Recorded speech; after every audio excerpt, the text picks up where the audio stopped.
श्री स्वामी समर्थ. तुम्हाला सुद्धा माझ्यासारखी दारासमोर रांगोळी काढायला आवडते काय? मला दारासमोर रांगोळी काढायला खूप आवडते. मला आठवतं तुम्ही लहानपणी कधी पहिल्यांदा रांगोळी काढली होती?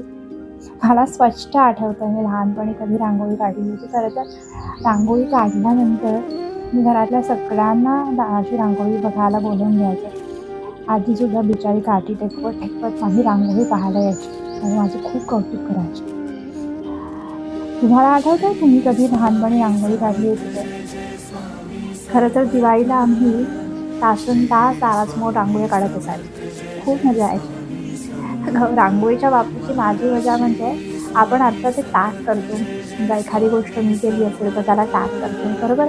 आपलं नाव देतो. लहानपणी मी जेव्हा रांगोळी काढायचे तेव्हा माझ्या रांगोळीच्या खाली रांगोळीपेक्षा मोठ्या अक्षरात माझं नाव लिहून ठेवायचे.